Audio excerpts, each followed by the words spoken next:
van con el foro. Ya accedieron a la plataforma, ya empezaron a interactuar con él, ya miraron las preguntas del foro. Bueno, los escucho.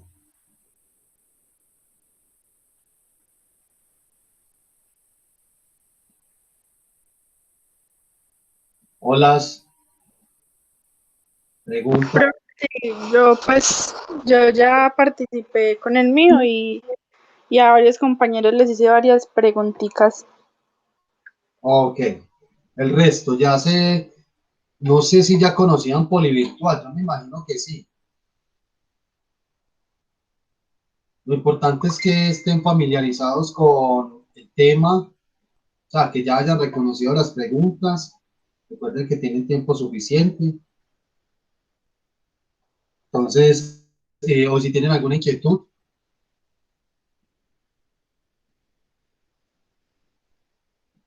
no hay preguntas entonces respecto al foro.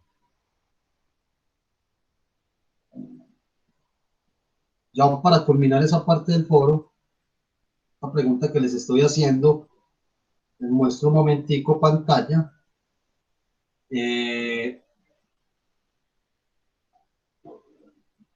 Teniendo en cuenta, compañeros, lo siguiente, y es que tengan muy en cuenta la reconcertación de evaluación en términos del foro, que son estos tres ítems o, o lineamientos de calificación, ¿cierto? Yo igualmente se los coloqué en el foro para que tengan en cuenta, pues, si no vayan a más adelante, pues, en la calificación, porque yo ya leeré cada uno de ellos, está muy pendiente del foro también. Obviamente no voy a hacer intervención, sería actuar en condición de moderador, pero caso tal de que se presente alguna dificultad, pero tengan muy en cuenta esto, muchachos. ¿Listo? Muy bien, eso por ese lado.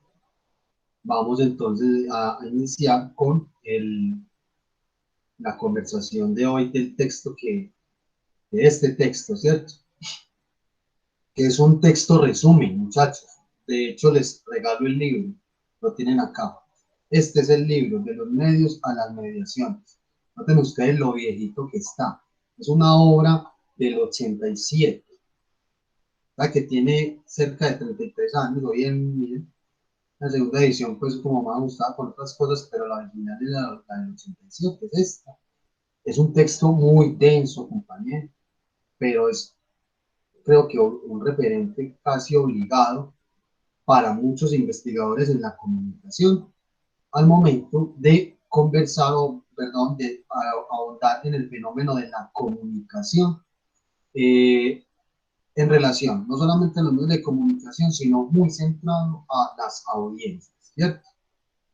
Yo entonces los escucho un momentico a ustedes con sus intervenciones, preguntas, inquietudes, para que empecemos a conversar no es un libro, es el concepto de las mediaciones que está trabajado ampliamente en el texto de Barbero que se llama De los medios a las mediaciones y que es crucial entender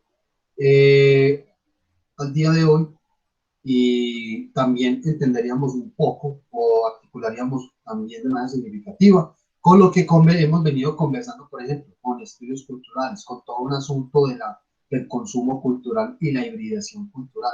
Aquí hay unas pistas muy interesantes, muy importantes, que nos dan luces significativas para seguir entendiendo todo este fenómeno, sobre todo en el contexto latinoamericano y local.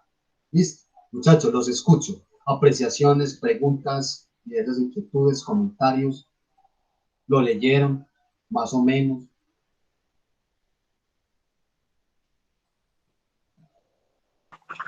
Profe, hola, sí, pero déjeme, yo busco entonces los apuntes Sí, que hice ayer.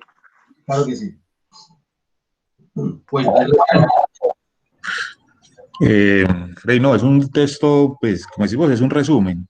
Es un resumen pues, de esbozo no general, sino de qué es lo que construye el libro y hace como ese proceso histórico por todos esos planteamientos que hacen hasta llegar al contexto latinoamericano, que es como algo muy interesante, que es pasar de ese positivismo europeo a ese análisis norteamericano que es tan exhaustivo, para traerlo al contexto de nosotros y que mantenga esas pautas de pueblo, masa, cultura, que es lo que hemos venido hablando tanto tiempo, en función de esas audiencias que se construyen.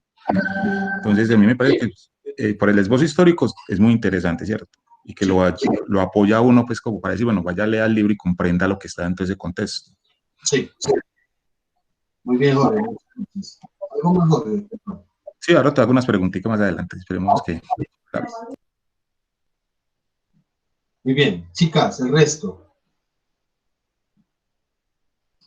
Asli, Alejandra, Danieli, Diana, Julián Andrés, Karina, Laura, Laura Vanessa, María. Profe, pues lo único que... ¿Me escuchan bien? Sí, bueno. Lo único que a mí bueno, lo que más entendí, por así decirlo, era lo que en la clase pasada yo resalté de de los receptores. Que en el texto los planteaban como activos. O sea, y esa, se me olvidó la palabra, mediante, ¿me ayudas, por favor? ¿Cómo se llama? Mediaciones. Mediación, la mediación. O sea, que la mediación es muy importante para el receptor activo, pues que básicamente con lo que le da la fuente, pues crea lo que, pues crea o interpreta lo que a su parecer está bien o le sirve. Entonces eso me pareció como, pues siempre me parece muy importante que se tenga al receptor como un actor activo. Claro que sí, muy bien, muchas gracias. Verónica, ya tienes tus apuntes. Muchachos, el resto. Profe, sí. Sí. Hablaban mucho de la cultura de masas y cómo llegó un momento en el que ya no sabían distinguir entre los estudios críticos y los estudios funcionalistas, tanto Europa y Estados Unidos, llegando así como una especie de conclusión que al final eso era la hegemonía. Y por acá entonces obviamente consulté lo que era la hegemonía y que es la supremacía de cualquier tipo. Entonces, pues, profe, yo que como confundida porque pasaron por varias teorías, como la de Frankfurt, lo de las masas, pero también nos hablaban que en cierto momento el mismo pueblo fue el que se levantó, como pasó en Francia, en Inglaterra y en España con sus respectivas revoluciones. Y decía que esos tres países utilizaron los mismos signos hegemónicos, pero en contra de la posición del sistema dominante. También hablaban de los medios y cómo era el espectador, el receptor, el que decidía cómo tomaba el mensaje. Ok, muy bien. Muy bien, Verónica. Esas fueron básicamente entonces tus apreciaciones, muy bien. Gracias. Chicas, el resto, muchachos. Profe. Bueno, María Camila, ¿y quién más iba a intervenir? No vi. María Camila, ¿y quién más? Para ver cómo el orden ahí. Bueno, empecemos pues con María Camila, pues, que tiene el micrófono activado. Bueno, profe, yo vi, bueno, lo que entendí pues del texto era pues como un análisis al libro escrito por Martín Barbero, pues al análisis que él hacía de los más medios y más que todo enfocado en las masas, donde como que, como que reformulaba lo que se entendía entre los medios, la comunicación masiva y las prácticas cotidianas. Sí. Hablaba mucho sobre la más mediación, sobre los más medias, sobre las clases populares, sobre la circulación de la cultura. Y pues eso fue lo que entendí del texto. Muy bien. Gracias, María Camila, muy bien. ¿Quién iba a intervenir ahorita? Que no vi. Yo iba a decir que también pues esta teoría se relaciona con la que a mí me tocó exponer, que eran los estudios culturales, solamente que estaba como más en nuestro contexto, porque pues se desarrolló en nuestro país. Y pues también tomaban como el público que es más activo y más exigente, digámoslo así, y también que pues más participativo, porque también exigía como a como a los contenidos, porque pues a partir de esta hegemonía cultural que imponen los medios, nos hacen también perder como esa identidad o esas subculturas existentes. Entonces, a partir de lo que expone pues el texto, también nos dice que esas otras culturas también son importantes desarrollarlas y que el pueblo pues también es participativo y ayuda pues a su realización. Muy bien, Aldi, muy bien, muchas gracias. Ok, el resto, muchachos. Bueno, es importante, yo les pregunto si leyeron el texto o más o menos lo leyeron, porque de eso depende la comprensión del tema, de lo que vamos a conversar hoy. Y que ustedes obviamente se permitan plantear estas preguntas, estos comentarios, hacer los comentarios, opiniones, en fin, alguna otra intervención final, compañeros.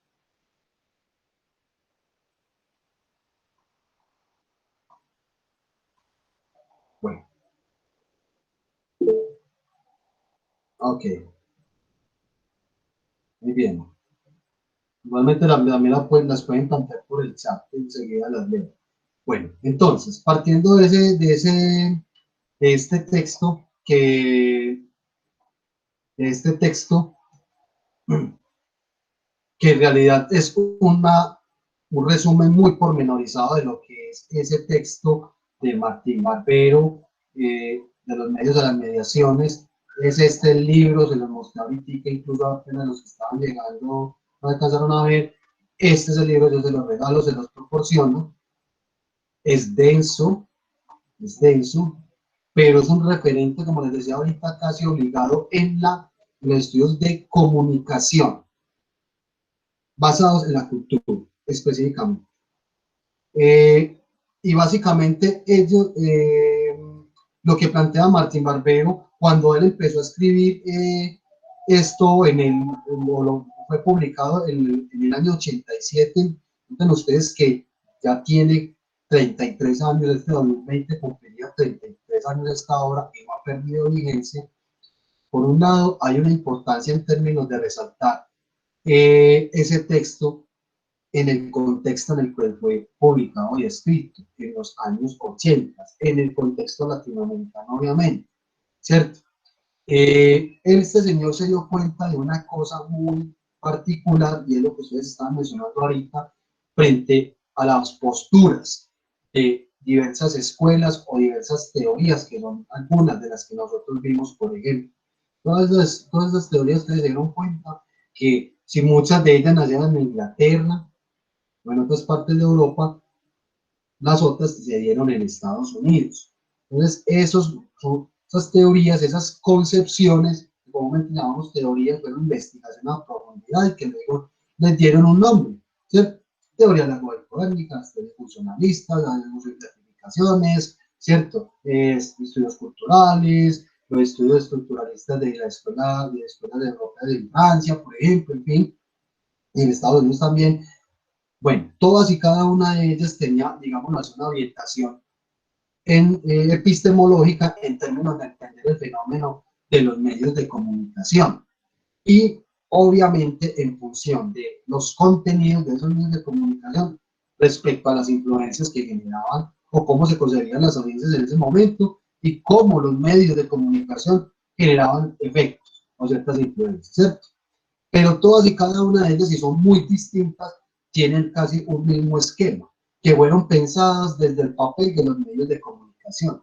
Entonces este señor se permite plantear una cosa que para los investigadores de la comunicación es muy importante. Él dice, nos estamos haciendo las preguntas incorrectas. No nos tenemos que hacer las preguntas desde los medios de comunicación, sino desde las audiencias. Entonces ahí hay una ruptura en el paradigma epistemológico de los estudios clásicos de la comunicación. Porque noten ustedes que todas se centraban más que todo en los medios de comunicación, ¿cierto? Televisión, radio, prensa, cine, la misma publicidad. Pero ese sujeto de consumo ese conjunto de individuos denominados audiencias, públicos, receptores, era ese elemento final, o sea, muy moldeable, muy maneable, muy supeditado a lo de los medios de comunicación. Les digo, no, aquí está pasando un aspecto muy fundamental, muy particular más bien, y es que ha cambiado el paradigma. Entonces él dice, nos estamos haciendo las preguntas incorrectas en función de los medios de comunicación. Las preguntas tienen que estar dirigidas es en función de las audiencias. En ese momento, a nosotros no es que en este momento nos parezca nuevo, pero en ese contexto en el que se dio, sí, en los años 80, es que estaba pasando en Latinoamérica, estaba en auge la televisión. Este texto, y ustedes alcanzaron de pronto a notar que también esa masmediación que este señor Barbero manifiesta, la articula mucho con productos de carácter, de productos de la propia cultura popular latinoamericana, haciendo énfasis específicamente en la televisión y en el melodrama televisivo, o sea, la telenovela. De la telenovela, como les dije a ustedes, muchos han considerado que es un invento colombiano, pero en realidad también ha estado muy presente en Latinoamérica y se ha convertido en un producto insignia para exhibir a través de esos relatos y sus personajes y todas las historias lo que es una visión de la realidad latinoamericana. Y esa es la importancia que ha tenido la telenovela. Y por eso hace un producto también que, digámoslo así, muy atractivo en términos de su exportación. Entonces, no es gratuito, yo les digo que aparezcan las telenovelas en su versión mexicana y ya consumamos hasta telenovelas de otras regiones del mundo muy distantes, porque ya vemos telenovelas o la oferta televisiva nos presenta, ya podemos consumir telenovelas con una temática del Medio Oriente, por ejemplo, ¿cierto? De la India, de otras regiones que, bueno, les digo, son muy distantes y obviamente culturalmente muy diferentes a las nuestras, ¿cierto?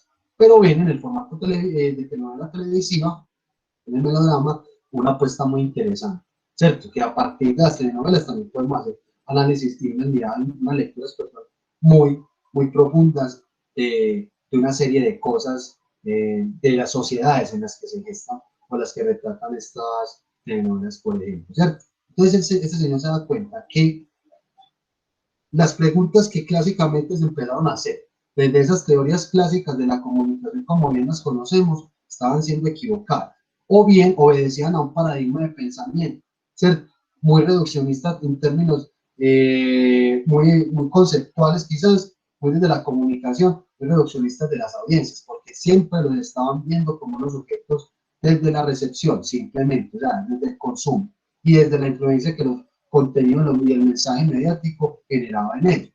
Les digo, no, la comunicación aquí no tiene que ser vista como un fenómeno propiamente de los medios de comunicación. Hay que entender la comunicación como un proceso social que está articulado propiamente a la cultura que construyen los individuos en su forma particular. Entonces, miren ustedes que él ya hizo una ruptura básicamente de ese esquema de pensamiento y trasladó, digámoslo así, las preguntas que se deben de hacer en términos de la investigación y comunicación de audiencias propiamente a las audiencias. Entonces eso les representó mucha dificultad y mucha complejidad a toda esa tradición de esos estudios que clásicamente habían venido influenciando los estudios aquí en Latinoamérica. Porque los primeros estudios de investigación de audiencias en América Latina, en Colombia incluso, noten ustedes que hacían también referencias a qué, a esas teorías clásicas, ya sea estadounidenses o de las escuelas europeas, por ejemplo. Les digo, no, aquí nos tenemos que ocupar de todo un asunto relacionado propiamente con las gentes, con las clases populares, porque es ahí donde el mensaje mediático adquiere relevancia, adquiere más vigor y se significa de tal manera que es como la forma de visibilizar esas transformaciones de la cultura muy articuladas al mensaje mediático de la red de comunicación, ¿cierto? Entonces ya él decía, no es un efecto directamente del medio y del contenido en las personas, no, está pasando otras cosas más articuladas a qué, a cómo la gente vive en el día a día. Y cómo un fenómeno, por ejemplo, en el caso específico, siendo muy hegemónicos todavía, con la televisión se ha convertido en un referente importantísimo en la construcción de la cultura popular en Latinoamérica, ¿cierto? pero también aborda el tema del cine, un cine también muy transnacional, lo que es el fenómeno del cine hollywoodense. También estos estudios de este señor sirvieron para conversar del fenómeno de la oferta televisiva por cable. ¿Qué pasó con el cable en sí? Yo aquí coloco un ejemplo, muchachos, y quizás a ustedes les tocó o conocieron a alguien, seguramente ustedes estaban muy pequeños, las mal llamadas perubólicas. ¿Se acuerdan de las perubólicas? Le llamaban que no son parabólicas, es un servicio de televisión por cable, pero siempre aludíamos a qué, a la antena, ¿cierto? La antena parabólica que eh, eh, intervenía como las señales de los satélites, porque aquí hay un espectro, dentro del espectro electromagnético, nosotros podíamos acudir a consumir ciertos contenidos, pero hubo un momento entonces, hay unos satélites, compañeros, que están orbitando alrededor de la Tierra, y esos satélites pues obedecen a empresas, a canales de televisión, en fin, y esas señales, digámoslo así, pues se capturan, se hace una recepción de esos canales, de esa señal, perdón, y nos la ofertan a nosotros en nuestra parrilla de contenidos de la televisión por cable. Bueno, volviendo al tema de las mal llamadas perubólicas, ¿cierto? Es un fenómeno muy particular con esas antenas parabólicas porque eran empresas, esas empresas por lo general no eran empresas de oferta de televisión por cable, sino que era, por ejemplo, un motel o una funeraria. La ofrecía, no existía UNE, ¿cierto? No existían grandes empresas de oferta de televisión por cable, sino que eran unos consorcios, eran de hecho personas que eh, hacían recepción de la señal de manera incluso ilegal. Entonces, nosotros acudimos en un momento, por allá en los 90, pues empezamos a consumir productos de televisión peruana, que la llamaban peruónicos, porque nosotros teníamos unos canales, entonces muchos de ellos peruanos, otros de películas, en fin, todo eso era ilegal, pero nosotros pagábamos por él, porque por mes teníamos que ir a pagar una cuota, ¿cierto? El fenómeno de esas perubólicas tiene una cuestión muy particular en el caso colombiano, por ejemplo, y es que prácticamente fue como la primera mirada a una televisión local extranjera, donde logramos como decantar un poco lo que era ese país en ese momento, ¿no? En lo personal, yo opino que muchas de esta programación de los 90 en Perú era más bien malita. Sí, la verdad, pues ellos todavía les faltaba pues desarrollar una buena experiencia pues, en términos de producción televisiva. Sin embargo, todos degustamos de esas programaciones, entonces se quedaron en el imaginario colectivo, programas como La Cocina de Don Pedrito, ¿cierto? Que La Chola Chabuca, que no sé qué, y en fin, digo que fue una televisión también mal hecha en términos de cómo se nos presentaban, por ejemplo, al indígena peruano, cómo ellos retrataban su propia cultura. Yo en lo personal recuerdo también un caso pues es doloroso pues para ese país y yo lo vi como una manera muy al espectáculo, en vivo y en directo, que fue la toma de la embajada de Japón. Perú tuvo un momento en donde eh, hubo una serie de movimientos insurgentes, subversivos, revolucionarios, armados, el Sendero Luminoso, el MRTA, bueno, en fin, entonces hubo un suceso donde unos guerrilleros de la MRTA, del Movimiento Revolucionario Tupac Amaru, se tomaron la embajada de Japón y secuestraron a la gente que había allá. Los medios de comunicación hicieron un cubrimiento poquito estelar de ese asunto. Yo lo percibí así, sin tener nociones obviamente de comunicación ni nada de eso. Y me llamó mucho la atención fue por el hecho de que hubo el despliegue policial y militar fue desastroso, porque murió gente. Y uno podía ver los muertos ahí y en la transmisión en vivo, ¿cierto? Es más allá de esos errores que ellos cometieron en términos de su accionar militar para la recuperación de los rehenes, en fin, fue el cubrimiento noticioso de ese hecho, de ese acontecimiento.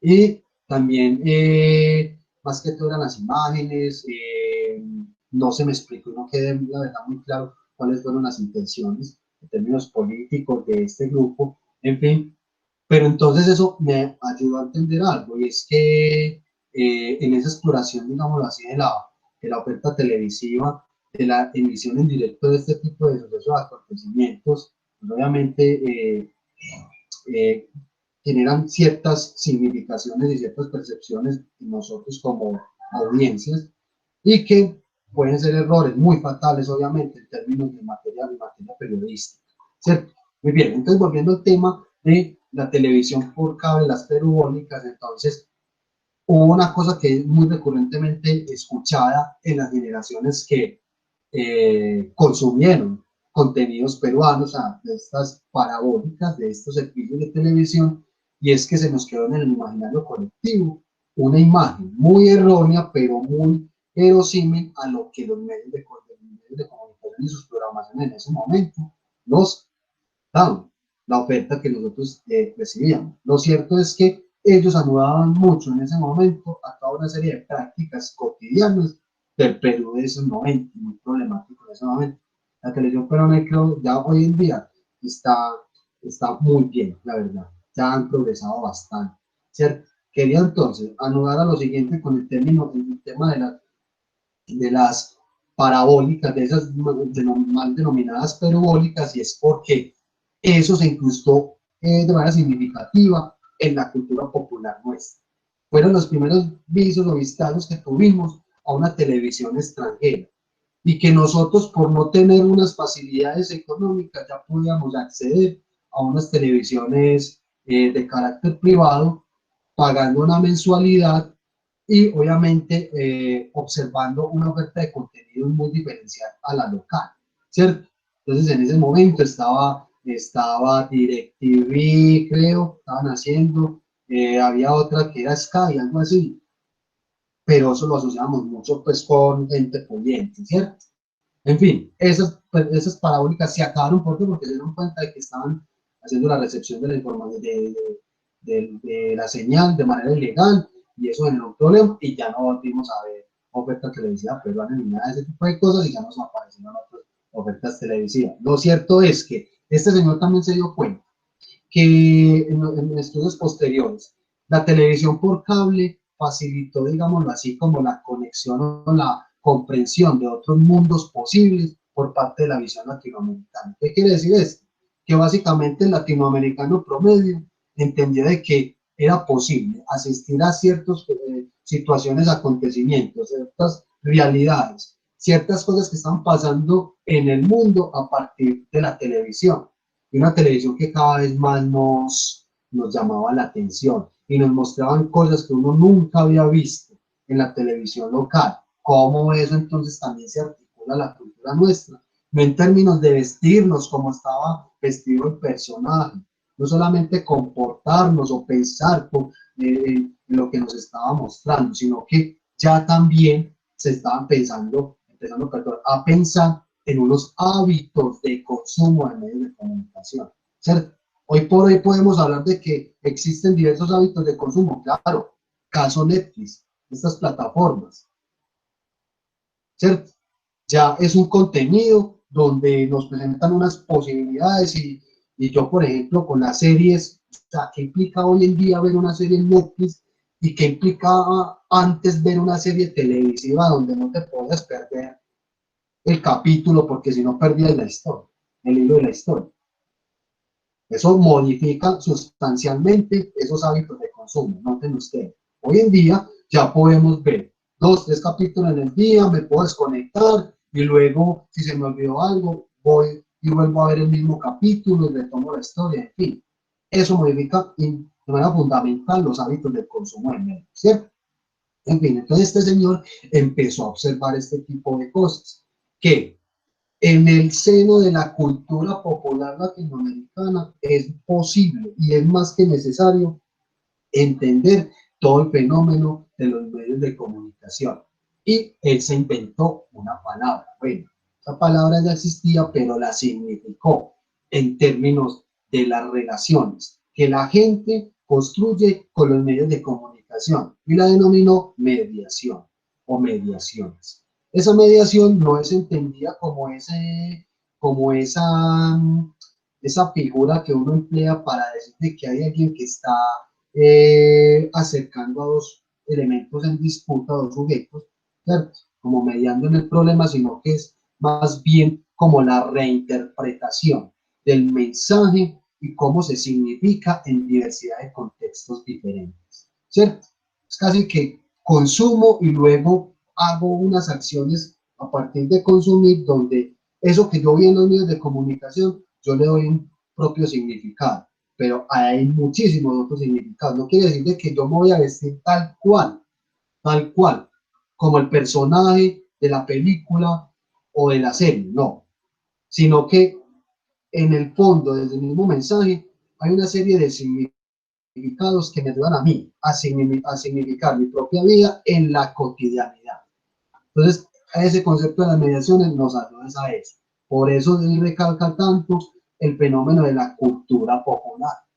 Por eso los estudios culturales fueron imprescindibles allá en Inglaterra, porque fueron los primeros estudios, las primeras miradas de lo que estaba pasando con las culturas populares, de la gente del común, ¿cierto? Siendo minorías o incluso mayorías desprivilegiadas, ¿cierto?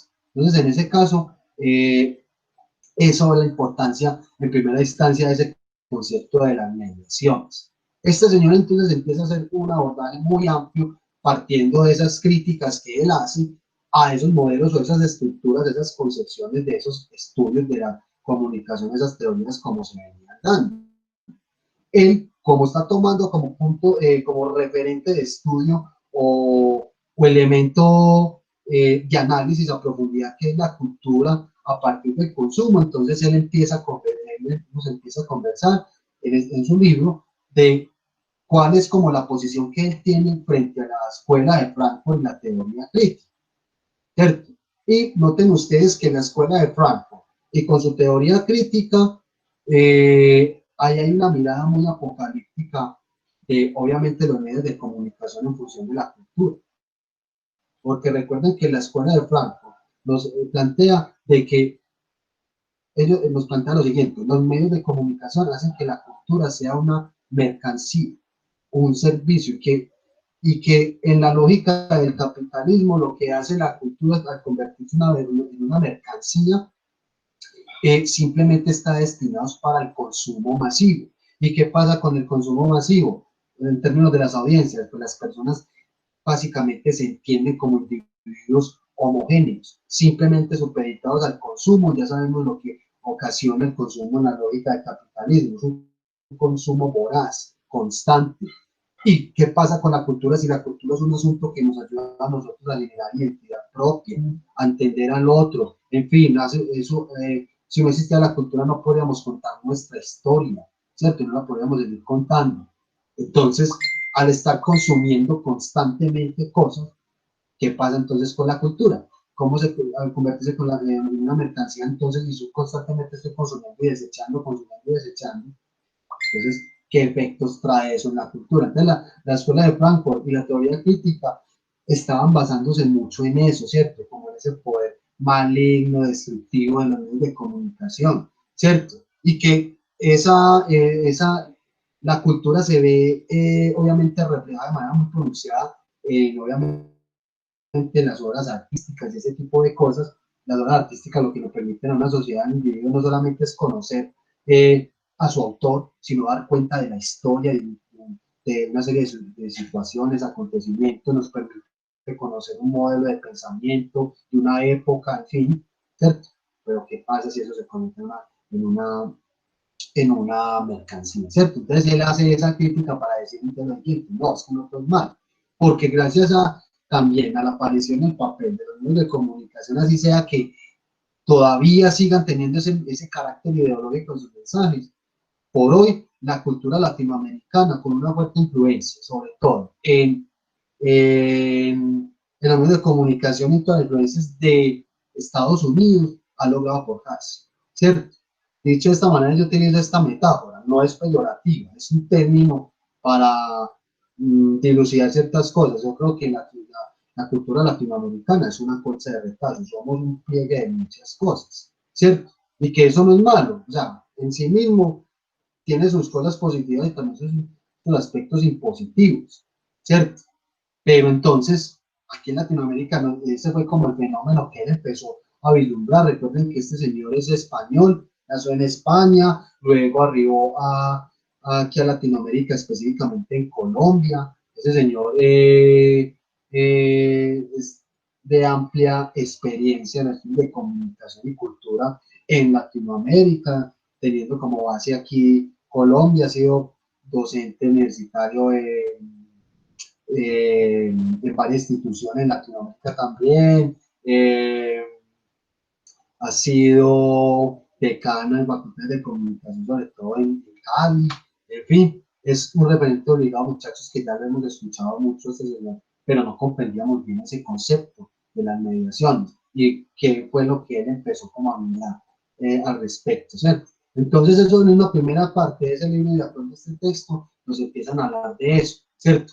Que él intenta entonces entender por qué se sigue pensando o se pensaba mejor en esas escuelas, tanto europeas, estadounidenses, esas primeras teorías, cuál era como el énfasis o como el gusto por verle ese carácter de dominación a los medios de comunicación y por qué a toda hora los estudios estaban basando tanto en los mass media y en las influencias de los contenidos en las audiencias y qué pasa en realidad con las audiencias. Es que ese es el verdadero objeto de estudio, ¿cierto? ¿A través de qué? De un elemento fundamental como lo es la cultura. Cómo la gente construye la cultura en relación a los consumos, ¿cierto? A los culturas. Entonces, eso por un lado, compañeros. Luego, el texto nos empieza a aterrizar en otros elementos también muy cruciales acá, donde habla muy desde los procesos de comunicación masivos, ¿cierto? Cómo la comunicación desde los medios, cómo se ve reflejado precisamente en esos consumos masivos que hacemos de los productos y bienes culturales. Ahí todavía sigue existiendo eso. También empieza a vislumbrar ciertas cuestiones que nacen muy propiamente en la misma comunidad, en la misma cultura popular, y que esas construcciones de carácter popular, o sea, que no tienen cabida, en su momento no tienen cabida en los medios, ya empiezan a tener como espacio. O sea, me refiero a lo siguiente, que este señor empezó a observar de que al interior de cada comunidad, de cada sociedad, en función de su propia cultura, que es denominada cultura popular, se empezaron a gestar ciertas cosas, donde los mismos medios de comunicación empezaron a prestar atención a eso. Y obviamente, ¿para qué? Pues para convertirlos obviamente también en contenidos, en materia informativa, en una lógica operativa en los medios de comunicación, ¿cierto? Entonces también él empezó a observar eso, que no era una cosa consensuada, para nada, simplemente era un fenómeno que se empezó a gestar al respecto, ¿cierto? Entonces este señor alude mucho al concepto de pueblo, el concepto de masas, la cultura, ¿cierto? Nos hace todo, es como este desglose de lo que es el libro que hemos venido diciendo, compañeros. Yo aquí tan solo resumí como la esencia de ser de este texto, ¿cierto? Porque yo les quería mostrar lo siguiente, aquí era para que entendieran la obra, básicamente cómo está distribuida y cuáles son esos elementos como fundamentales para entender este texto.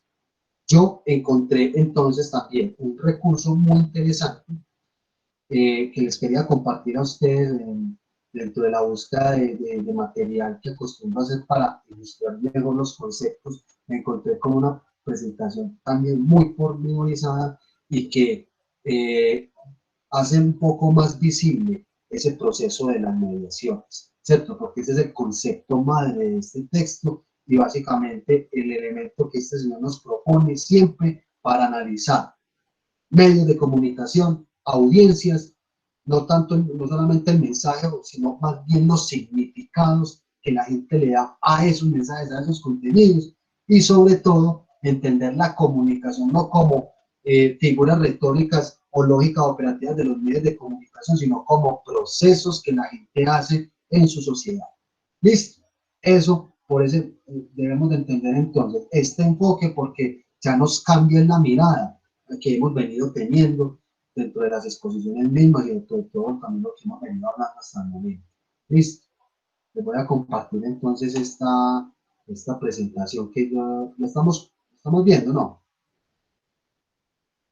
No. Ahora sí. Chicos. Muchachos, ¿estamos por acá? ¿Están dormidos o qué? Sí, profe, pues no estoy dormida, pero sí estoy en la clase. Muy bien, listo. Muy importante entonces que estemos viendo esto. Bueno, esta presentación que me encontré que me pareció muy al punto, la verdad, y que ayuda a desglosar mucho más conceptos, ¿cierto? Entonces, generalidades de este señor. Ya por acá, bueno, estos señores los vamos a retomar, compañero. Guillermo Orozco, ya vimos un poco de Néstor García también. Estos señores básicamente han tenido una fuerte influencia del concepto de mediaciones planteado por Martín Barbero. Estos señores, recuerden, Néstor García Cacrini, creador de ese concepto interesante de la hibridación cultural, ¿cierto? Y Guillermo Orozco, arduo investigador del fenómeno del estudio de recepción en Latinoamérica, ¿cierto? Entonces, recuerden, estas mediaciones dan cuenta de acciones que están más centradas en las audiencias. Es decir, se consume inicialmente el producto o el contenido de los medios de comunicación, pero las significaciones que se le dan a esos mensajes, a esos contenidos, cómo es que la gente lo lleva a sus propias cotidianidades, a su propia cultura, ¿cierto? Entonces ahí es donde él dice, ¿no? La mediación es una cosa más profunda y es compleja, ¿cierto? Él denomina estas acciones como rituales o acciones de consumo. Miren lo que venimos diciendo acá, hace una crítica a esas perspectivas de la comunicación tradicionales, donde los emisores son dominantes y los receptores son dominados, cambia totalmente el paradigma, ¿cierto?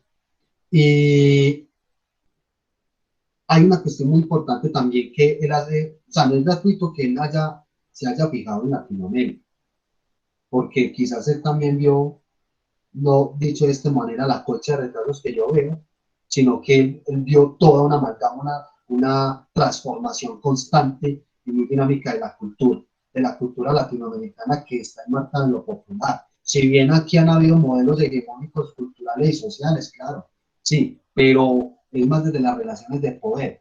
Pero aquí, en términos de la construcción de una cultura popular, creo que eso es algo que todavía sigue vigente y todavía nos va a identificar a todos, independientemente del lugar del mundo donde estén, ¿cierto? Entonces, América Latina este proceso de mestizaje. El mestizaje no es una mezcla de razas o en asuntos, digamos así, biológicamente dicho, no. ¿Qué implica el mestizaje? En el grupo anterior de otro curso estábamos hablando de multiculturalidad e interculturalidad. ¿Qué es eso de multiculturalidad e interculturalidad? ¿Sería simplemente la convivencia de dos o más culturas diferentes? ¿O es el intercambio de saberes y conocimientos culturales que ambas culturas o más culturas tienen? ¿Y qué tensiones pasan en esos entrecruces? ¿Cierto? Que les colocaba el ejemplo a ellos también. Bueno, cómo Estados Unidos, la televisión y los medios de comunicación presentan la cultura latinoamericana, específicamente los mexicanismos, por ejemplo. Se nos ve como algo atractivo, quizás, pero ¿cómo es esa relación en términos del poder? De pronto se ven como unos parias, unas culturas muy residuales, ¿cierto? No tan atractivas, y que obedecen propiamente a una cultura que no es la propia, ¿cierto? Pero tampoco sin intención de construir interacciones con ellos, ¿cierto? Entonces son discursos que se van colando, digámoslo así, en medios de comunicación. Este señor, sí señor. Te digo, por ejemplo, algo con lo que estás diciendo. En Estados Unidos se cataloga que todos somos latinoamericanos, por ejemplo, ¿cierto? Y en ese caso, por ejemplo, en los últimos premios que hacen, que ellos de sus premios Grammy, todas las carretas que arman, muestran, por ejemplo, que alguien ganó un premio latino y lo ganó un español.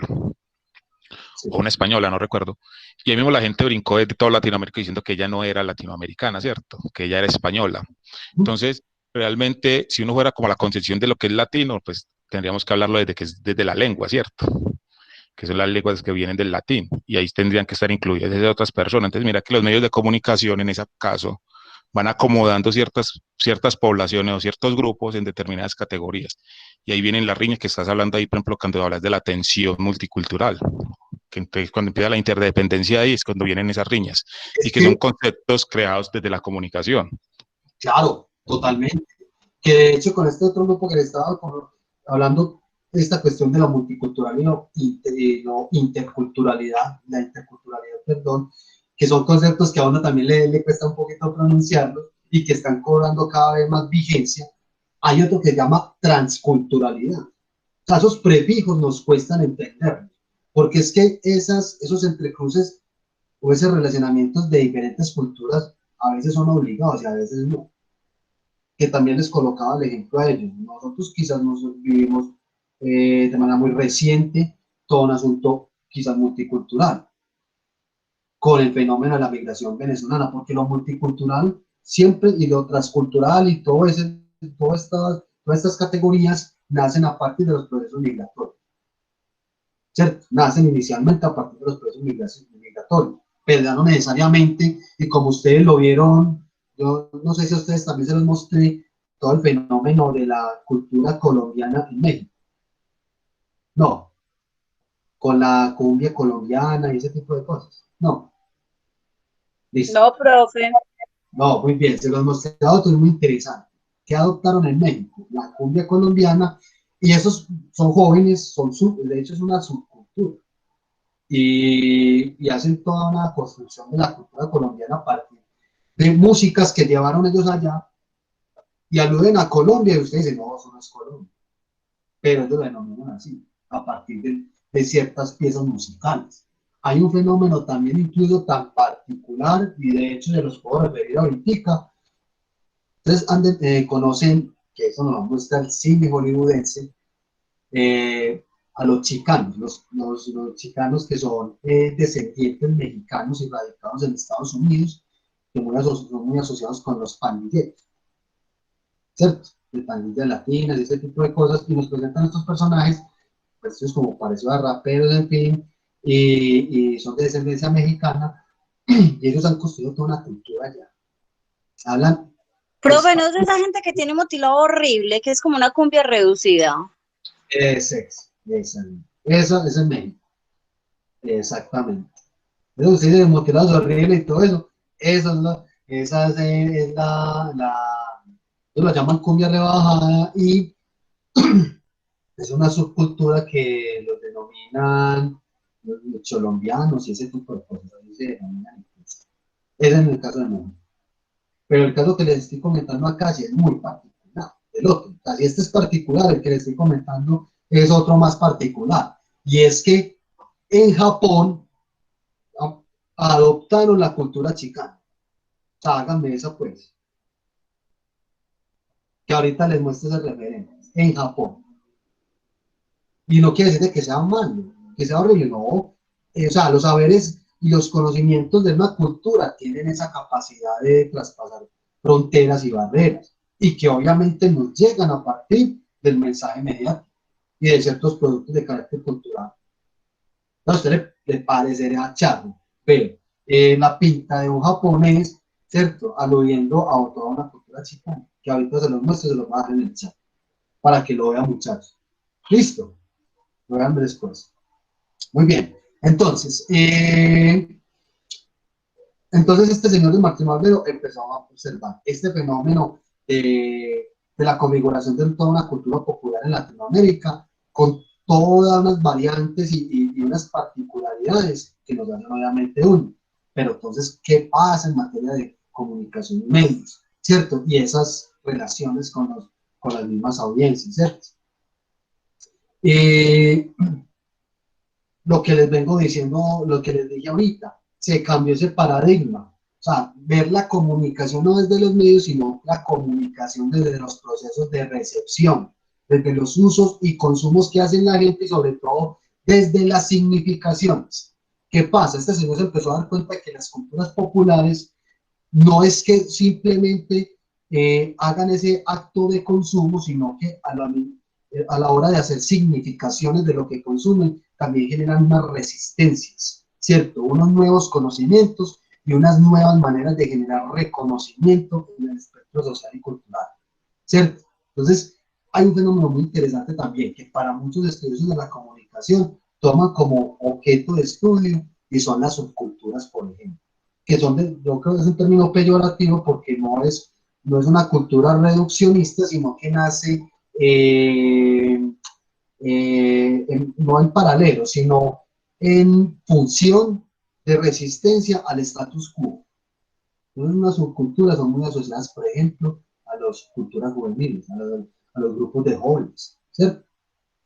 Entonces, ahí vemos ya también una gran característica de las culturas populares que hacen sus propias construcciones, tienen sus propias lógicas y manifiestan sus propias resistencias en su forma particular, ¿cierto? E indudablemente el concepto de lo popular, mencionado en los estudios culturales, y recuerden, esa cultura popular, si bien no es impuesta, nace en ese ciudadano de a pie, en la cotidianidad de las personas, ¿cierto? Hoy por hoy podemos decir de que ya todos, independientemente del estatus socioeconómico al que pertenezcamos, en fin, compartimos rasgos de la cultura popular. Es una cuestión de que se generaliza, pero se ha generalizado en términos de qué? De que en primer lugar coloca en contraposición lo que es la cultura, una cultura como limpia, muy original en términos de cómo nació, sin ningún cambio alguno, con lo que es la ebullición de las ciudades, por ejemplo, las ciudades que hacen, albergan un montón de gente proveniente de otro lado. ¿Y qué pasa con la cultura? ¿Será que hay multiculturalidad? ¿Será que hay procesos de intercambio cultural? ¿Cómo se dan esas mezclas, esas hibridaciones? Y lo cierto es que la cultura popular se ha masificado cada vez más, ¿cierto? Entonces, este señor empezó a ver entonces este asunto de que las mediaciones, recuerden, las mediaciones las vamos a entender y las consolida, las piensa este señor, las concibe desde los procesos de recepción, que son las significaciones que las personas hacen de lo que consumen y cómo eso lo llevan a sus hábitos, a sus prácticas cotidianas. ¿Listo? Me vengo diciendo esto, cambiar el lugar de las preguntas, o sea, al lado de la recepción. Las preguntas de los primeros estudios de comunicación eran desde los medios de comunicación, no desde las audiencias. Ahora, acá, él establece eso. Hay que hacer las preguntas desde los verdaderos actores, los verdaderos sujetos que son las audiencias, ¿cierto? Cómo se construye lo masivo, y las mediaciones que recuerden, ¿no? Voy a ser muy insistente en eso y tenemos que ser muy insistentes. Hay que entenderla desde las prácticas, desde las acciones que nacen en la cultura popular y entendidas estas acciones de la cultura popular muy vislumbradas en el escenario de la cotidianidad, de la vida del día a día, ¿cierto? Y que a su misma vez estos mismos sujetos generan ciertas prácticas comunicativas, se ven reflejados en diversidad de movimientos sociales, culturales, en fin, todo lo que ustedes observen, compañeros, que nace como en paralelo o muy distanciado incluso de los medios de comunicación, puede ser entendido como una práctica cultural que nace desde el escenario de la cultura popular. ¿Listo? Quería llegar por acá.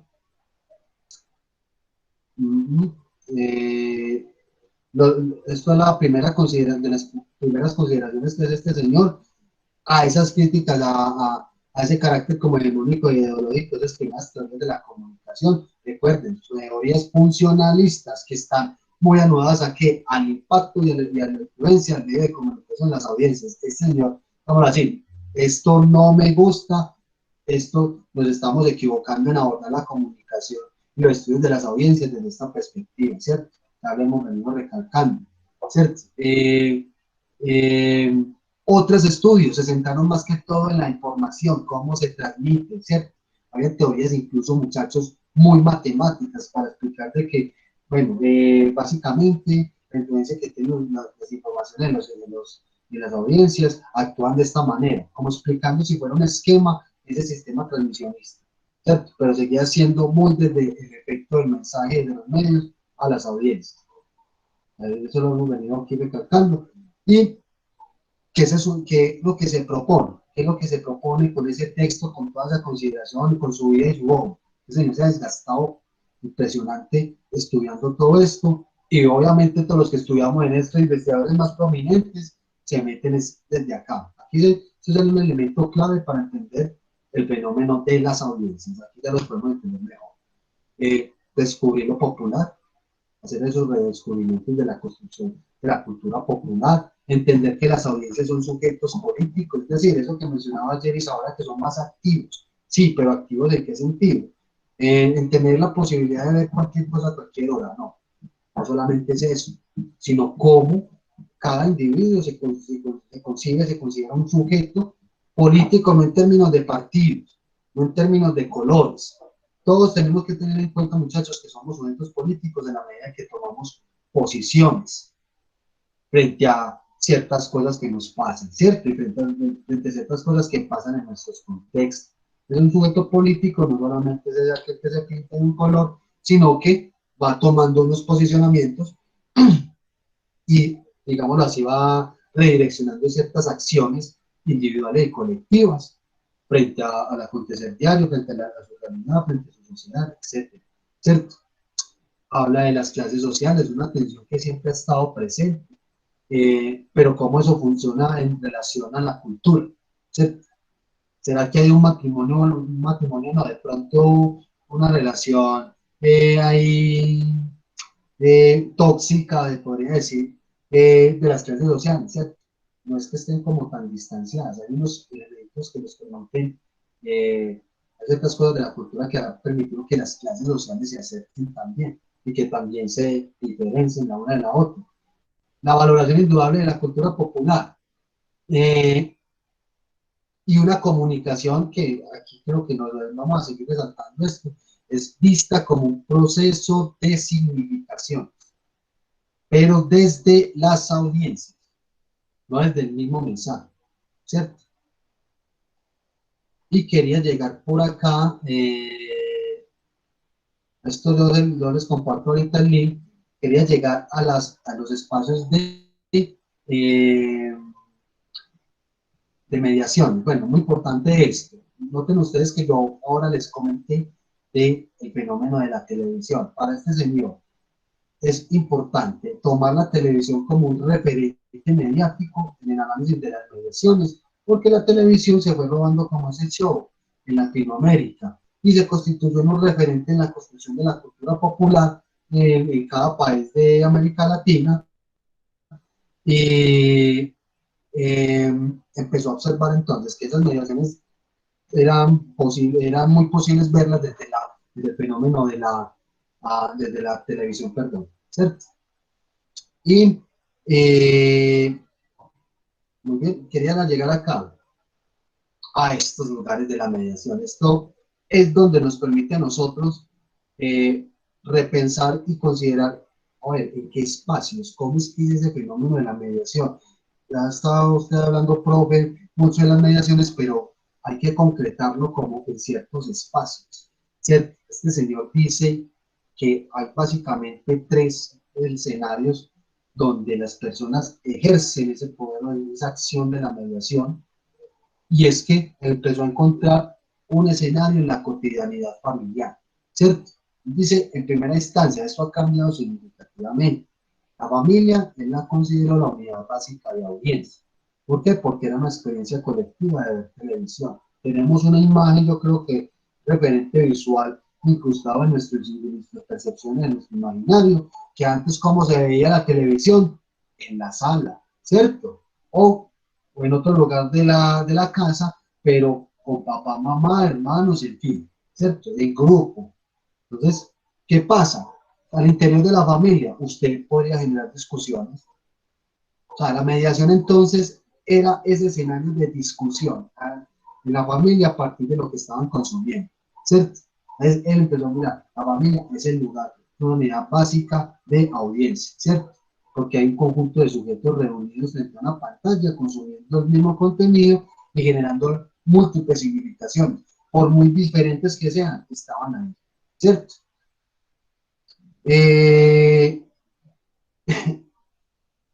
Empezó a observar de que entonces esa unidad de la cotidianidad familiar representa la situación primordial de reconocimiento. A ver, quiere decir esto que cada sujeto al interior de cada familia se reconoce en términos de que hay un sujeto que compone esa unidad de recepción. Entonces yo ya sé que mi papá piensa de esta manera porque está en el programa.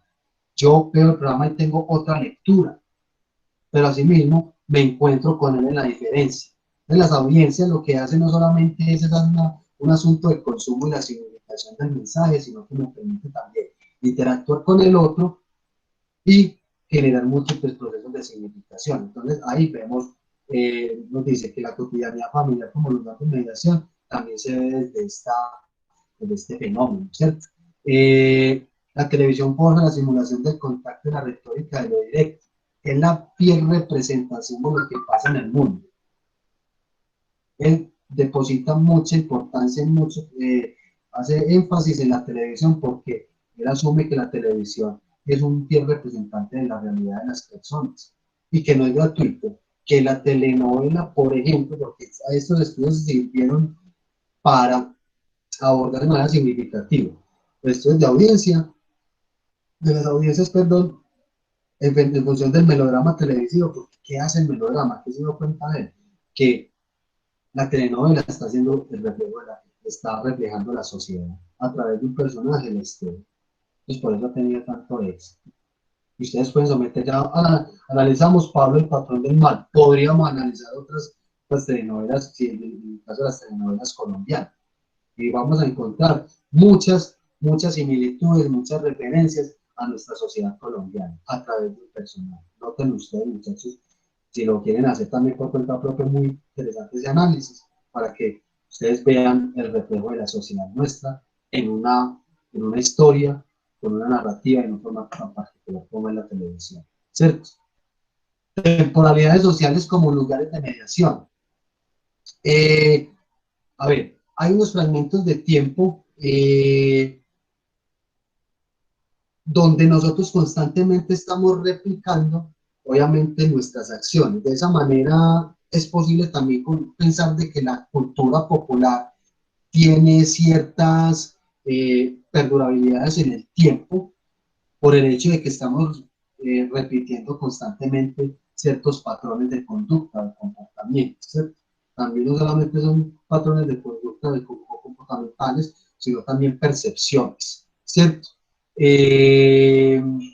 Asimismo, elaboramos ciertas estéticas frente a esos patrones culturales que constantemente estamos reproduciendo y estamos haciendo que perduren en el tiempo.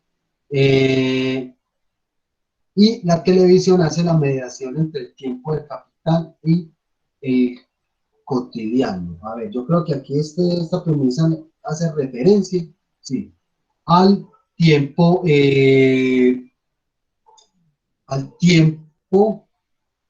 es que yo había encontrado un elemento del capital, pero no han mudado al capitalismo desde la economía, sino al capitalismo cultural, ¿cierto? Que es como la construcción que uno tiene de la cultura en sí mismo, a una manera de conocimientos o saberes. O sea, cuando uno dice, por ejemplo, yo tengo capital cultural, quiere decir que tengo amplio bagaje, ¿cierto? Entonces, yo creo que esta premisa, ojalá no me equivoque, pero creo que estamos dando cuenta de lo mismo. Dice que la televisión hace la mediación entre el tiempo del capital y el capital y el cotidiano. Lo que básicamente creo que alude esta premisa es que la televisión está acercando tanto las experiencias o las riquezas culturales que tiene cada individuo de acuerdo a su bagaje y lo que va experimentando en la vida diaria o cotidiana, ¿cierto? Muy bien. Eso en la parte de la temporalidad social como un lugar de mediación. Recuerden, ese es el escenario o el entramado social, un espacio que no es físico, o sea, bueno, se materializa en ciertos espacios, pero es lo que vivimos en el día a día, ¿cierto?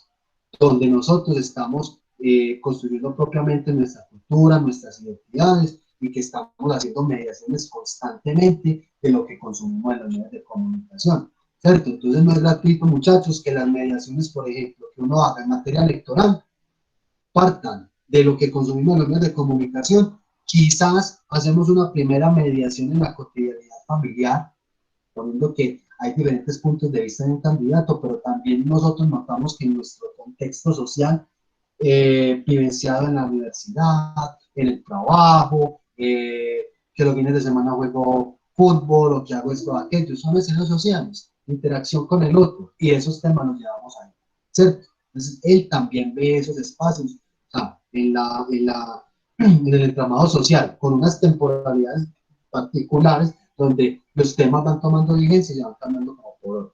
Este término de competencia cultural, competencia no quiere decir de que yo estoy como en una, compitiendo con usted, o como si estuviera asumiendo un reto para ganar algo, no, la competencia cultural se entiende como habilidades, destrezas que se manifiestan en acciones de las personas, pues obviamente para adquirir una habilidad particular. Eso es lo que llamamos competencias, ¿cierto? Entonces uno le, por ejemplo, ¿qué competencias debe tener la gente hoy en día para combatir, por ejemplo, las fake news, la desinformación, la falsa información? Competencias selectivas, recuerden que estamos hablando de habilidades, conjunto de destrezas, de acciones que deben desarrollar las personas en función de algo. Entonces, si estamos hablando de desinformación en el fenómeno de las fake news, consideraremos que una primera competencia es que la gente deje de ser de pronto tan emocional y que sea más crítica a la hora de leer, ¿cierto? Y de entender bien el mensaje, entender bien las fuentes, consultar fuentes oficiales y ese tipo de cosas. Pero eso son destrezas que se van desarrollando. Entonces él dice que nosotros también, las audiencias, empezamos a desarrollar una serie de habilidades culturales o destrezas culturales, ¿cierto? ¿En qué sentido? Hacemos lectura de culturas ilustradas. O sea, esa cultura, una cultura que se nos presenta como de clase alta, sin serlo, sino que están fuera de poco de la cultura popular. Pero recuerden que lo popular tiende a ser también muy masivo y que es muy vista desde nuestra cotidianidad. Obviamente, esa cultura ilustrada la entendemos quizás como de élite, sin ser incluso así, pero no es que nazca desde el seno de la cultura popular. Entonces, ¿cómo la competencia cultural, cómo podemos juntar o interrelacionar, hacer esa dicotomía entre ambas? La dinámica cultural de la televisión está dada por géneros, mediación entre sistema productivo y sistema de consumo. A ver, entonces, ¿qué pasa con los géneros? Nosotros tenemos que entender entonces que la ficción es ficción y la, eh, la realidad es otra cosa, ¿cierto? La no ficción es otra cosa, pero entonces ya se están mezclando las dos cosas, ¿cierto? Y que vemos muchas veces que dentro de ese fenómeno de la competencia cultural, y les colocaba a ustedes también el ejemplo también muy recurrente, ¿qué pasa con la Rosa de Guadalupe? ¿Qué pasa con las audiencias de la Rosa de Guadalupe? Se obtienen ciertas gratificaciones, pero noten ustedes que en ciertos momentos de pronto, una de las mediaciones que pueden hacer las personas es que para ejemplificar una situación cotidiana suya o de un familiar, digámoslo así, dar un consejo, una opinión, aluden al programa, porque lo vio, porque lo vivenció, lo experimentó a través de ese melodrama, a través de esa narrativa, a través de esa historia, ¿cierto? Entonces, ¿qué pasa? Los géneros en particular, y hago hacer énfasis en los géneros televisivos en Latinoamérica, siendo muy espectacular, por ejemplo, para él, el melodrama televisivo, y también nació algo que es ese fenómeno de los talk shows, ¿cierto? Los realities, porque es también la representación del sujeto popular latinoamericano con ínfulas ¿cierto? De fama, un conjunto de individuos que conviven, por ejemplo, en una casa o en una competencia, pero también tienen que convivir como seres humanos, ¿cierto? Y donde las audiencias estamos es presenciando hechos en vivo, en directo, tal cual como son, ¿cierto? Donde nos vinculamos con un personaje o con un conjunto de individuos y le apostamos a eso. Entonces, cuando él habla acá o nos menciona de competencias culturales, no solamente es en función de decantar el género como tal, sino cómo a partir de los consumos que hacemos de los medios de comunicación y a partir de la televisión en particular, eso lo vamos trasladando a otros escenarios de actuación a otros escenarios de actuación en donde yo me desempeño como individuo, como sujeto social, como sujeto político, en fin, etcétera, etcétera. Muchachos, eso entonces era lo que les quería mostrar entonces de, la, de las mediaciones. Entonces, a ver, yo creo que queda de otra cosa, no. Ya como consideraciones finales de esta presentación, que me parece que tiene cosas muy interesantes en términos de lo que nos dice Martín Barbero. Yo quiero compartir, muchachos, faltan 15 minutos,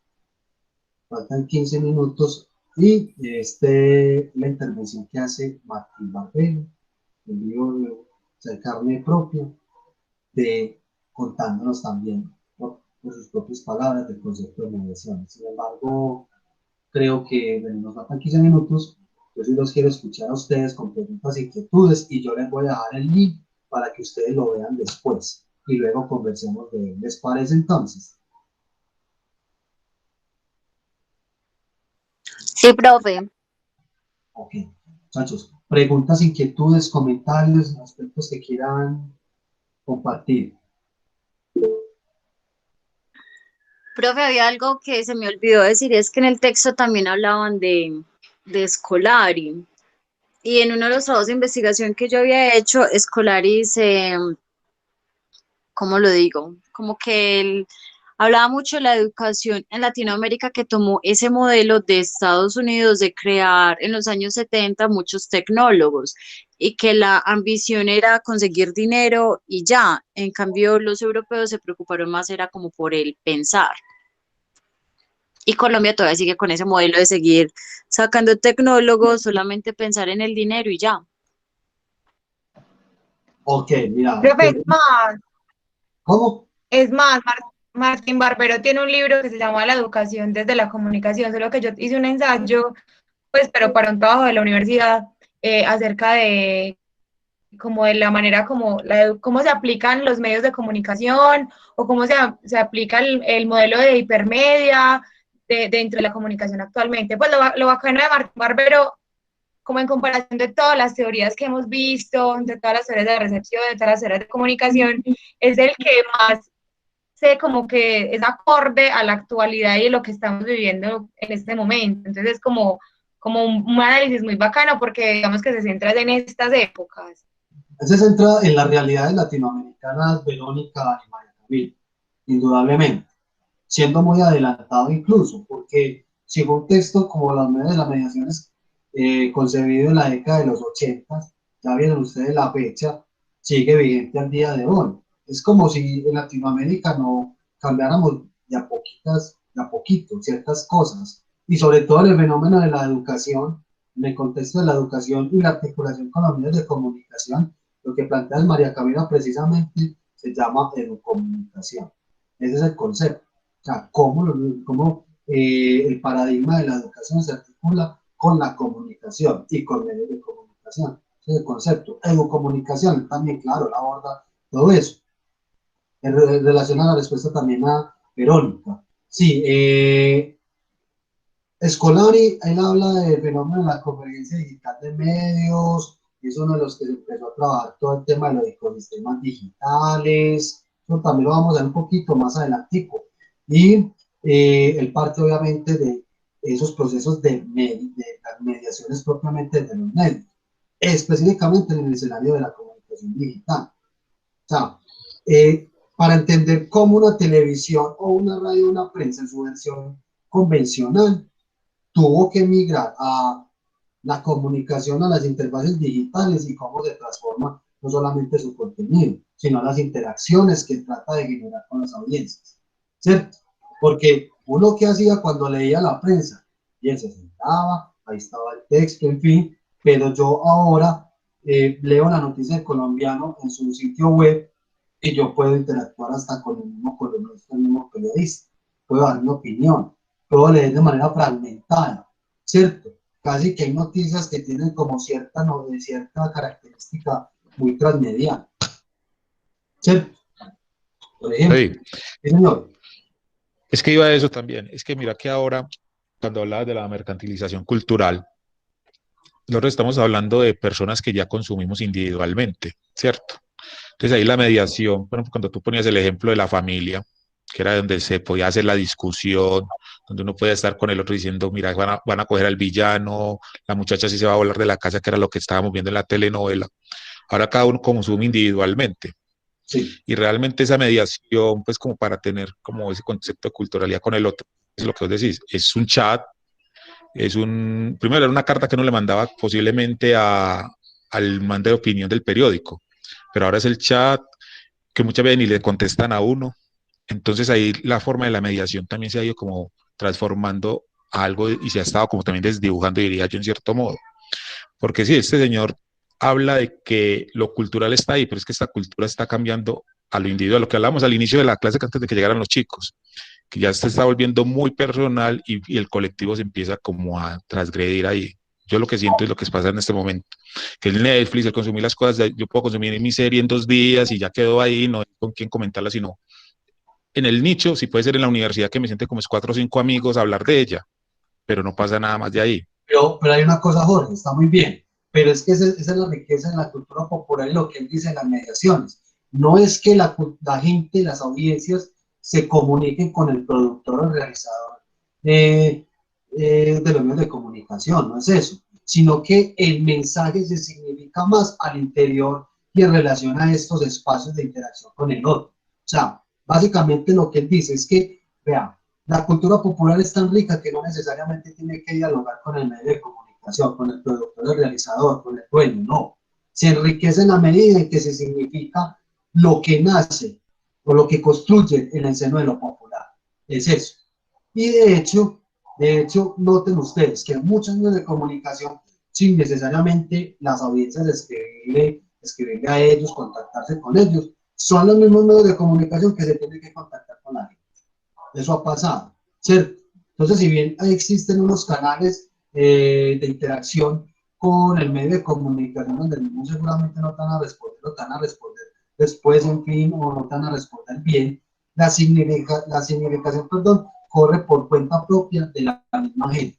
Y por eso es que él destaca tanto esas mediaciones, porque los mensajes no solamente, las significaciones no solamente quedan como en entender la dinámica de ese medio de comunicación o el contenido, ese efecto, ese propósito que tiene ese mensaje, sino lo que hace la gente con esa información, ¿cierto? Lo que hace la gente con esa información, por eso él habla tanto también de ese sujeto popular que tiene la capacidad de hacer resistencias, que tiene la capacidad de organizarse, que tiene la capacidad de generar o de juntarse y construirse movimientos sociales y culturales, ¿cierto? Es decir, aquí las medios de comunicación van a dejar de tener tanta importancia desde el fenómeno de las medios de comunicación. Son muy importantes en términos del actor que representan el proceso comunicativo, pero él se centra específicamente en las audiencias, en la gente, qué hace la gente en su cotidianidad, en su vida diaria, ¿cierto? Y cómo, no lo crean, si bien no se hace interacción tan directa entre medio de comunicación, contenidos y el usuario, las audiencias, en términos de que hay algo y el espacio de defensor del televidente es un espaciocito, pero no es que sea tan defensor del televidente. Yo genero otras resistencias. ¿Pero dónde? En otros escenarios muy articulados a mi cotidianidad. Yo les coloco un ejemplo, como un tema de mediación. Hace poco, bueno, relativamente poco, que estaba pasando con una serie que estaban emitiendo en HBO o algo así, en HBO, Juego de Tronos, Games of Thrones, esa serie que llamó mucho la atención de la gente. Y no solamente la gente se agrupaba en ciertos lugares para verla porque no tenían la televisión, no podían acceder pues al contenido, sino porque también se empezó a construir una comunidad de fans. No sé si ustedes notaron eso, no sé si ustedes vieron esa serie. Yo no me la vi, pero empecé a observar ese fenómeno y luego obviamente a leer de investigación y comunicación frente a los fenómenos de esas comunidades de fans, por ejemplo. Ahí hay un proceso de mediación, porque se construye comunidad, que no duró mucho eso, quizás, ¿cierto? Lo cierto es que la gente tiene capacidad de convocatoria masiva colectiva y que va significando los mensajes de una serie de televisión. Listo. Ahora, hoy por hoy que estamos viendo, por ejemplo, parece un fenómeno interesante, con Matarife. Esta serie, mire, o sea, un periodista, no sé qué tan independiente sea, es una serie que fue pensada para WhatsApp, ¿cierto? No es una serie web, es una serie para WhatsApp. ¿Me pueden corregir, por favor, me recuerden? Hola. Profe, sí, habían dicho que tenían que dar el número, pero también están subiendo los capítulos a YouTube en 2 idiomas. Ah, ok. Sebastián, Matarife, sí. Habíamos hablado estamos hablando de Matarife. Profe, es que uno se metía a un grupo de WhatsApp que manejan desde Australia y uno se inscribía ahí y se supone pues que uno le llega a la serie por esos grupos. Más que los grupos están colapsados pues, y como lo que dice Angeli, ustedes ya los mandan pues y se replican entre todas las personas del grupo y ya están en YouTube. Pero realmente sí fue pensada así que uno la viera desde ese tipo de grupos. Eso, exacto. Pero ¿qué implica ver Profe, y si no estoy mal, creo que lo hicieron así por si en algún momento llegara a suceder algo. O sea, es un fenómeno, a mí me parece muy interesante eso. Y eso está articulado propiamente a la cultura popular. ¿Por qué? ¿Cómo es que uno se pide una serie para WhatsApp? O sea, ¿qué implica ver en un dispositivo móvil una serie, un capítulito cortico, ¿cierto? Listo, ya no está en YouTube, está bien. Hay cosas más profundas, hablar de un personaje muy conocido, pero parece ser de pronto no una serie para los críticos, anteuribistas, sino como para mostrarle, para que cualquier persona lo pueda ver. Y hay muchas críticas que están saliendo por ahí, pero a mí me parece, en lo personal, que este producto, esta serie, fue muy pensada para la cultura popular, ¿cierto? Porque es que el resto de ustedes, bueno, el resto de personas que tienen conocimiento de este personaje han sido críticos de este señor, ya tienen conocimiento de esas cosas. Pues para qué ver una serie de esto de lo mismo, ¿cierto? Es repensarse un asunto de las audiencias, de la opinión pública. Entonces, es ahí donde en este tipo de apuestas, por ejemplo, muy desde la cultura popular, sin decir de que este periodista, ese señor, sea muy de la calle, en fin, está apelando propiamente a algo, una mirada muy particular que tiene él, una experiencia que él vivió, en fin, hablar de un señor, un personaje que es reconocido por todos, en el escenario de la cultura popular, ¿cierto? Y que no necesariamente la gente necesita hablar con los medios de comunicación, no, se construye en función de aquellos acercamientos, aquellas interacciones que hacemos en los escenarios de vida social que nosotros, con los que nosotros interactuamos comúnmente, ¿cierto? Chicos, ¿qué preguntas, inquietudes tienen María Camila y Verónica, resuelvo sus inquietudes. O sea, eso en materia de educación, lo tecnológico, sí, es una mirada muy técnica de la educación, que de hecho es pensada una educación de los técnicos para solucionar unas necesidades muy puntuales del mercado, ¿cierto? Y es muy desde el oficio del hacer. No quiere decir que sea malo, tan solo es una mirada muy instrumental de la educación, claro, obviamente. Pero yo respondo a María Camila y a Verónica con lo que ustedes plantean. Sí, profe, muchas gracias. Ok, Verónica, muy bien. María Camila, también. Sí, profe, gracias. Jorge, también aquí alcanzo a dilucidar un poco lo que colocas ahí en el terreno del juego, ¿cierto? Que es que por eso también se alaba tanto y no es gratuito los medios de comunicación alternativos, que son muy guerreros, sí, total, pero se permiten tanto la experimentación, porque juegan con múltiples miradas muy diferentes a los medios de comunicación tradicionales, oficiales, privados, por ejemplo.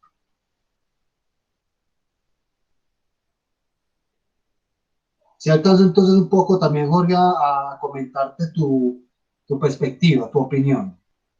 Sí, profe, no, está muy bien, tranquilo que muy claro, Excelente, excelente súper bien.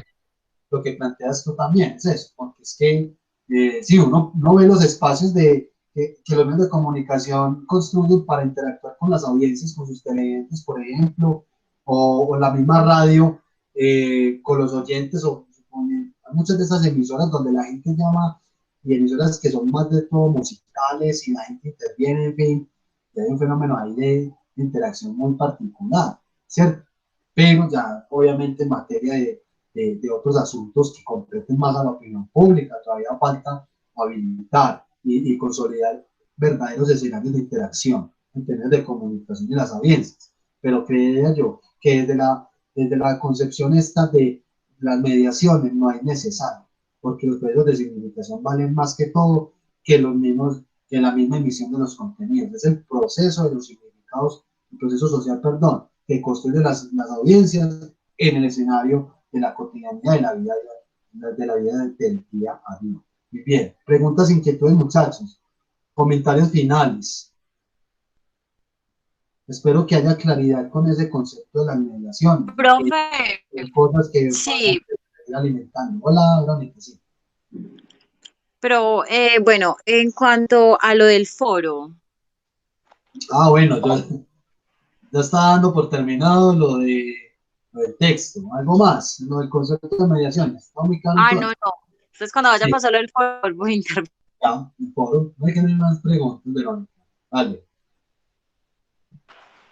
Profe, en cuanto al foro, ¿uno pone la opinión de uno o uno pone textos que sacó de internet?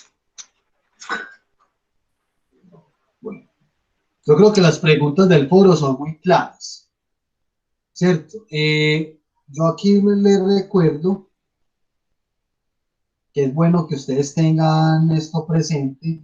Al principio de la clase habíamos comentado, vamos a mirar la reconcertación de evaluación de nosotros. ¿La estamos viendo? Sí. Sí, Ok. Recuerden estos lineamientos, que si bien fueron construidos en función de la calificación, esto sirve es para generar el debate. Tú respondes las preguntas, Verónica, que están planteadas ahí, ¿cierto? Pero le puedes replicar una pregunta o un comentario a un compañero, ¿cierto? Para ponerle, digámoslo así, llamarlo a debate a él. De esa manera se construye discusión. Y con esta parte de acá, si tú quieres alimentar ejemplos, con ejemplos, informaciones que encontraste, un link, lo puedes hacer en tu comentario. O sea, la versatilidad del foro está anudada ¿a qué? A las capacidades y a las motivaciones que ustedes tengan. Entonces, no solamente responder la pregunta, ahí ustedes estarían cumpliendo con eso, ¿cierto? Aquí ya tienen ustedes respondieron y están tratando de generar debate con lo que ustedes dijeron, pero incentivenlo más.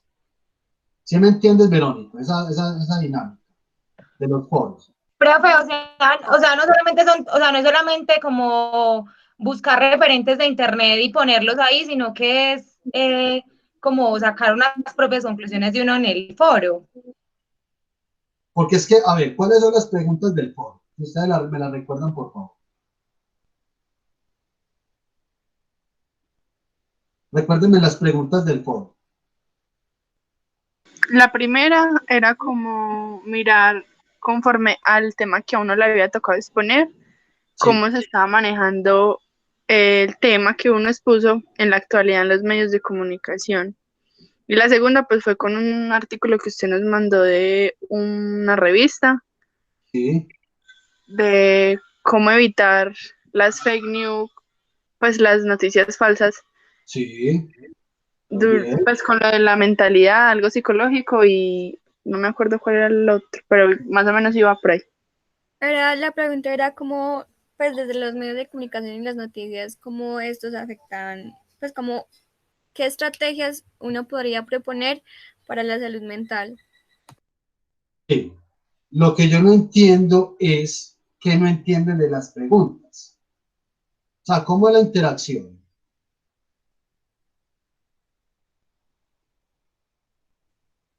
O sea, ustedes responden a esas dos preguntas en su respuesta, ¿cierto? Ahí ya cumplieron con un primer requisito de interactuar.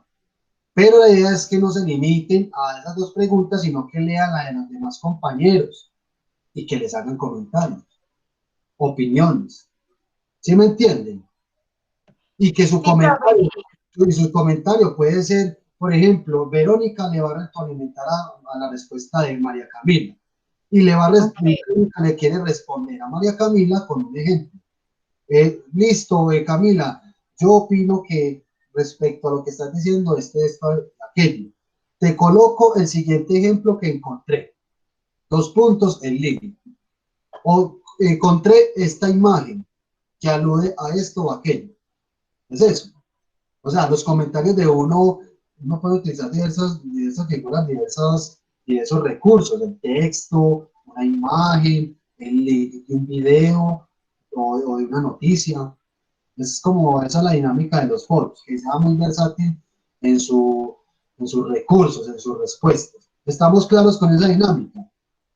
Sí, profe, yo ayer me puse a leer creo que han sido como 4 compañeros que han hecho lo del foro, y hay unos muy interesantes, pero hay otros que, pues que como si hubieran sacado eso de una revista y lo hubieran copiado tal cual. Ah, ok, listo, eso te va a tener en cuenta. O sea, yo ya revisaré al final,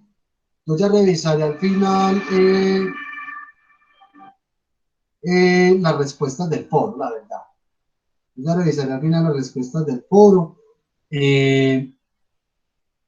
Lo más importante es que ustedes interactúen, que se permiten dejar sus opiniones, sus puntos de vista, o sea, facilitar mucho la retroalimentación y que disgusten, que degusquen el tema, perdón, los contenidos. Parece que el tema de las fake news es algo muy interesante, que ustedes pueden dar muchas pautas, muchísimas. Y también leí dos de los foros que hablaban sobre unas teorías. También las podemos incluir, pues es que todavía no he hecho el mío, sino que he estado leyendo. Y 2 compañeros incluyeron, por ejemplo, esta teoría nos aplica en este caso. Verónica, la primera pregunta consiste en hablar de tu teoría, ¿cierto? La primera pregunta consiste en dar cuenta de la teoría. O sea, tienes que leer bien las preguntas. Es que yo creo que las preguntas son muy claras. Yo pensé que estaba mal la inquietud en términos de cómo es que yo interactúo en un foro. O sea, a partir de lo que yo digo y lo que yo le puedo responder a un compañero. Y de esa manera se establece debate y discusión. Listo. Léete el foro, mira bien la dinámica de cómo están construyendo los compañeros, la respuesta, las preguntas que colocamos. Listo. Pero de resto ya creo que está muy claro. Recuerden que ustedes acceden a él con el documento de identidad y la contraseña es el mismo documento de identidad, el mismo número, punto, C mayúscula, C minúscula.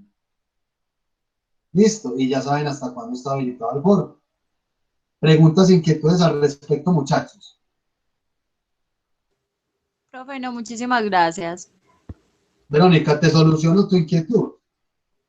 Sí, profe, claro. Ok, Claro. muy ¿Es bien. necesario copiarle a todos los compañeros o a algunos, al No, que algunos, le llame la atención? algunos, el que tú quieras, el que tú le retroalimentes al que quieras, y eso se construye, eso se genera ya un efecto de red, una cadena. Es la que te puede responder a ti o a otro estudiante, a otro compañero, es a quien tú quieras retroalimentar, pero que le retroalimentes, que se tomen esa tarea, muchachos. ¿Listo? Muy bien, ¿alguna otra inquietud, muchachos? Preguntas, comentarios finales.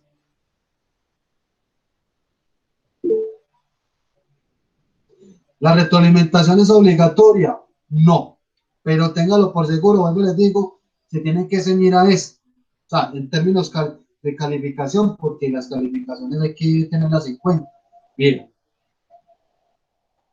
si tú colocas lo tuyo una vez y no se plantean preguntas, no se propone debate a alguien, es decir, solamente escribiste lo tuyo y ya, listo, no hay ningún problema, pero ya sabes que sacas esto. Solo de que habíamos convenido, ¿cierto? Si no participamos, cero, no hay calificación, perdón, hay calificación de cero. Si yo solamente respondo lo mío, las preguntas y ya, listo, tienes tu 3. De ahí para adelante, 5. Y es que ustedes entiendan también que estos foros, muchachos, lo habíamos construido, lo habíamos planteado como una actividad participativa, o sea que la idea es que se incentiven a hacer esa, esas retroalimentaciones, plantearles preguntas, son comentarios pequeños, en fin, etcétera. ¿Listo? Listo, María Alejandra. Muchachos, ¿alguna otra pregunta, inquietud?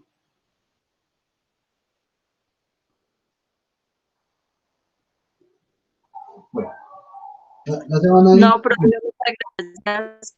¿Cómo? No, ya todo resuelto, gracias. Ok, miren, ya no se vayan a ir para que copien estos links. Ya, se los dejé aquí en el chat. Estos son los dos textos, las dos referentes visuales, lo que yo les había comentado ahorita, de esos procesos de hibridación cultural que nacen también en el seno de la cultura popular, en el caso de México, con la cultura, los chichombianos, etcétera, y el segundo link es de los que yo les digo a ustedes que son los chicanos en Japón, de toda una cultura, unos mexicanismos, pero trasladados a Japón. Espero que les guste, muchachos. Luego los retomamos y los ponemos a consideración. Conversamos de ellos y espero que les guste también y que este concepto de las mediaciones que nos propone Martín Barbero y que dilucidamos hoy, lo hayamos entendido. ¿Listo, muchachos?